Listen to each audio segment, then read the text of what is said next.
At the most recent Nintendo Direct, Nintendo announced several new games, and almost all of them had one common theme. These new games are priced at $70. That means that Nintendo has now doubled down on their new $70 pricing standard, abandoning the traditional $60 standard that had been in place for years. But instead of just making every new game $70, Nintendo is approaching this situation in kind of a strange way.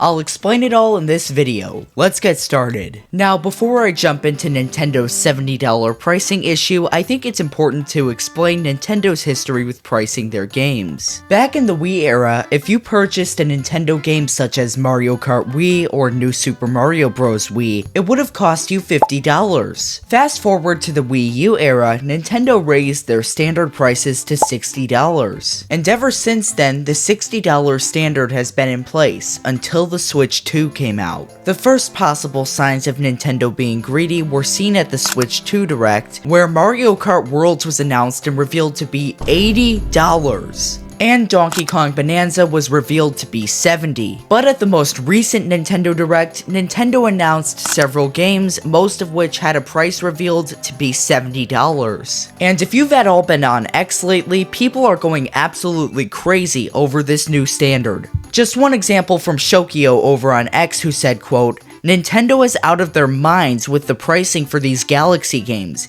$80 total for 2 Wii games that aren't even remakes or remasters like that?" Now, to the credit of Nintendo, if you buy both of these in the bundle, it's only $70, so you get $10 knocked off, but it's still pretty controversial on X. Here's another post. This one from Pirate Nation says, quote, "Nintendo is charging $40 for Wii ROMs and $30 for DLC for an unreleased game. This is getting a little bit ridiculous, guys." Now, just to get the record straight, Nintendo is upscaling Mario Galaxy and Mario Galaxy 2 to 4K, but the only thing they're really doing to it is upscaling it and making sure that the controls are compatible on Switch. But I think most people are going back to Super Mario 3D All-Stars, which had 3 games in one and only cost $60, compared to this Mario Galaxy bundle that cost $70 for just 2 games. But inflation could be a factor, so there's kind of an argument for Nintendo there, and personally, I will only be picking up Galaxy 2 because I have Mario Galaxy in 3D All-Stars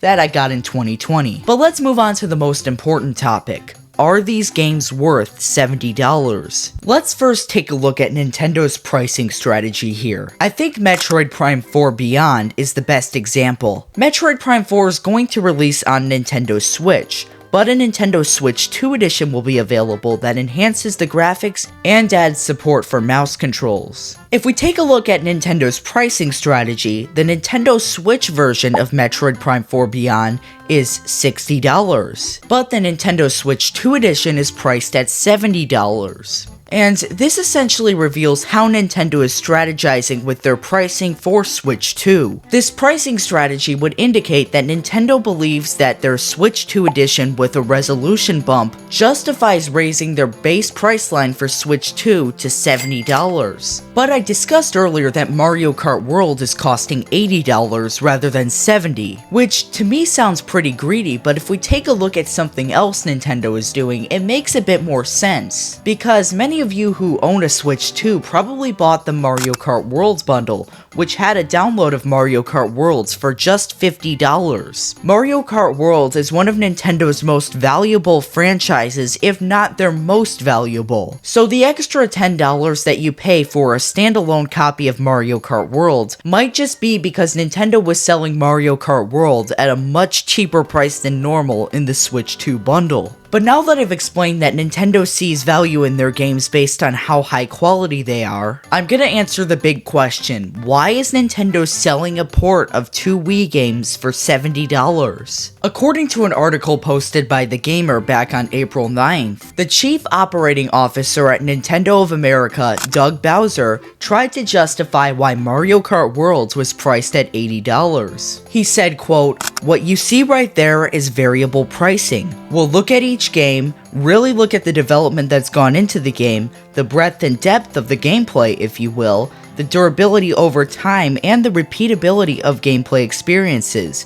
Those are all factors, and there's many more that go into consideration of what is the right price point for the game. But Doug Bowser wasn't just talking about Mario Kart World. He basically explained Nintendo's entire pricing strategy going into the Switch 2 era. And that's why games like Nintendo Switch Welcome Tour cost $10, Drag X Drive cost $20, Donkey Kong Bonanza and Mario Tennis Fever cost $70, and Mario Kart World costs $80. And this entire pricing strategy means that Nintendo sees Super Mario Galaxy and Super Mario Galaxy 2 bundled together as an extremely valuable asset. Or in other words, Nintendo is engaging in standard capitalism. They believe that a Super Mario Galaxy bundle is so valuable that it should be priced at $70, even if it is just 2 Wii games. But on the flip side, Nintendo sees a game like Dragon Drive as not that valuable, and they price it at $20. But before I discuss why I think the Galaxy bundle is worth it or not, I do want to make one point. The Super Mario Galaxy bundle was not the only thing Mario Galaxy related that Nintendo announced at this Nintendo Direct. Nintendo also teased the sequel to the Super Mario Bros. Movie by literally choosing to call it the Super Mario Galaxy Movie. If it doesn't make sense why A, this Mario Galaxy bundle is a Switch game and not a Switch 2 game, and B, Nintendo is pricing it at $70,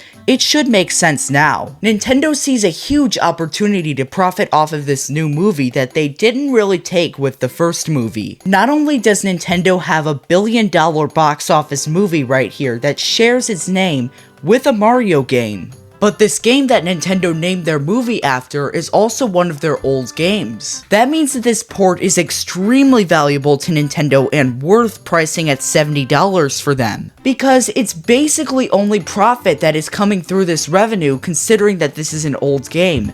And they're gonna make a ton of money off of this when there's a huge sales boost from this movie. And by releasing this on Switch, and not just Switch 2, they're appealing to a 150 million plus user base. So I think that explains perfectly why this Mario Galaxy bundle is $70. But now to the most conflicting point, is a Mario Galaxy bundle worth $70? Well, for me personally, that's where it's a bit tricky, because had I predicted that Nintendo would bundle Super Mario Galaxy with Super Mario Galaxy 2, that's probably about where I would have predicted them pricing it. But had Nintendo have just priced these games at $30 or $35 each, I would feel a bit better about it. But in my opinion, if you just want to play the Mario Galaxy series on your Switch or Switch 2, I would say it's worth picking up the bundle. I do get that it is expensive, but it's really only a one-time charge. You're getting 2 of the greatest games of all time, so in the long run, it will be worth it. But even better, if you are somebody who bought Mario 3D All-Stars for $60, all you need to do is buy Super Mario Galaxy 2 for $40, which it's not a great price, but it's better than buying the bundle for $70, because Super Mario Galaxy was a much better value back in 2020 when it was one of the games in Super Mario 3D All-Stars. But anyway guys, that's gonna do it for today's video. Comment down below if you plan to pick up the Mario Galaxy and Mario Galaxy 2 bundle. And like this video and subscribe to my channel if you enjoy my content and want to stay up to date with anything I post in the future. And if you happen to be on YouTube Mobile, you can try hyping up this video by swiping left on the comments section. It's an easy way to help more people see this video, so if you get a chance, I'd appreciate it if you would try that. But anyway, thanks for watching and have a great day.